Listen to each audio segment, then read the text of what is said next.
O Estado Novo corresponde a um período em que Getúlio Vargas governou o Brasil entre os anos de 1937 e 1945, no último momento da Era Vargas. O Estado Novo foi um regime político instituído por Getúlio Vargas considerado como uma ditadura presidencialista. Também por alguns chamados de Terceira República Brasileira, o Estado Novo foi um conjunto de constituições políticas que colocava o autoritarismo e o poder estatal acima de tudo e todos. E como principais características do Estado Novo, temos governo centralizado, a constituição de influência fascista, a prisão de opositores, as criações das leis trabalhistas, o autoritarismo, a censura, o nacionalismo, a falta de democracia e o governo ditatorial. Que é o Plano Cohen, né? Ele basicamente era um documento obtido pelo governo, né, em setembro de 1937, em que afirmava que os comunistas eles se organizavam para tomar o poder do Brasil, né? Esse plano, no caso, ele previa a mobilização do povo, né, dos comunistas, para uma greve geral, com várias queimas de prédios públicos, né, até mesmo o extermínio, assim, de autoridades e tal, né, que tentassem impedir essa chamada revolta comunista, né?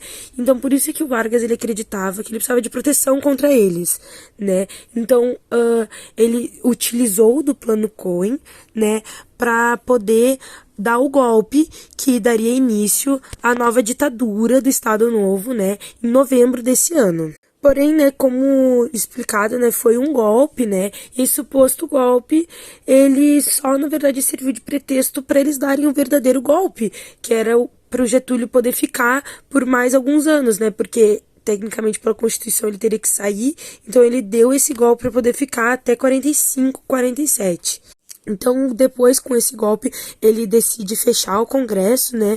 E assim ele ofertou fazer uma nova Constituição. E ele decide fechar o Congresso porque, tecnicamente, lá teria, né, os comunistas e tal. Eles também iriam querer queimar esse Congresso. Então, assim, ele suspendeu por um tempo os direitos individuais, assim, por exemplo, as pessoas poderem votar, né? E deu o início, de fato, à ditadura do Estado Novo. Bom, o Estado Novo ele ocorreu entre 1935 e 1947. E como o nosso foco, né, é sobre os estudos, uma das primeiras coisas que o Vargas, digamos que decidiu, né, e colocou como essa nova Constituição, foi ele organizou o tempo de escola, né? Então ele colocou que o primeiro passo, digamos assim, eram 5 anos de curso primário, né? Que seriam dos 7 até os 11 anos, que é basicamente o nosso ensino, os anos iniciais, né? Primeiro, segundo, terceiro, quarto e quinto ano.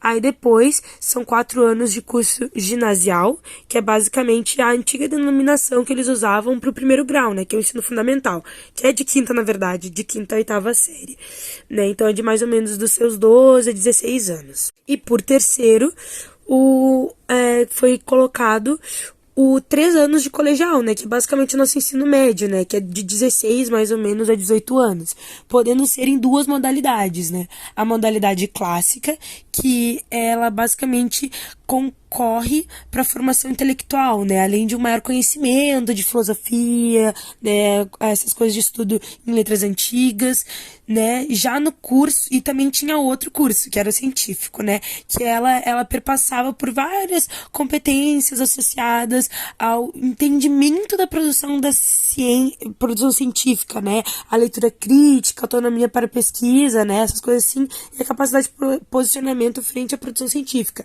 Então, a educação científica, como o próprio nome já fala, tinha mais a ver com a ciência, enquanto o clássico tinha mais a ver com coisas intelectuais, filosofias, letras e essas coisas assim. Bom, além disso, uma das coisas que foram construídas e, enfim, inventadas nesse modelo, nessa época, né, foi algumas entidades, autarquias, agremiações, instituições, como a própria UNE, que é a União Nacional dos Estudantes, e o INEP, que é o Instituto Nacional de Estudos e Pesquisas Educacionais. Anísio Teixeira. Além também que eles fizeram vários avanços assim na legislação, nesse tipo de coisa. As ideias e as ações de educação, elas eram todas da responsabilidade do Estado. E como o governo do Vargas estava vendo que não tinha uma melhoria na educação, ele decidiu fazer uma nova elite intelectual, que para que houvesse uma melhora na educação. Então, ao decorrer dos 15 anos de governo, uma série de organizações para a educação subir e chegar ao nível nacional. O governo do Vargas ele realizou uma reforma que foi assinada pelo ministro da Educação e da Saúde, que foi o Gustavo Capanema. E ele também realizou a reforma universitária e também a criação da Universidade do Brasil, que é hoje a Universidade Federal do Rio de Janeiro. Essa reforma Capanema, ela instituiu a educação militar para os alunos do sexo masculino e reafirmou o caráter facultativo da educação religiosa e obrigatória da educação moral e cívica.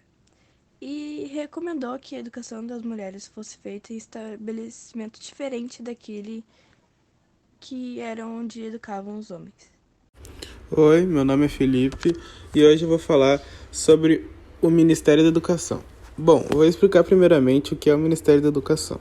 O Ministério da Educação é um órgão do governo federal do Brasil.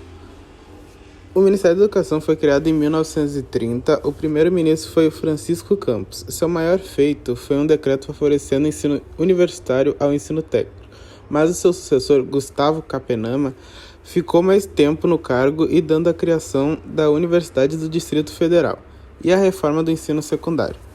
No dia 15 de janeiro de 1937, passou a se chamar Ministério da Educação e Saúde, e antes disso se chamava Ministério dos Negócios da Educação e Saúde Pública. Suas atividades passaram a ter um limite à administração da educação escolar, educação extraescolar e da saúde pública e assistência. No Estado Novo, era de extrema importância a profissionalização da massa trabalhadora, devido à realidade socioeconômica que o país se inseria. Por causa disso, foram criados o SENAI em 1942 e o SENAC em 1946, visando qualificar a mão de obra para a indústria e para o comércio.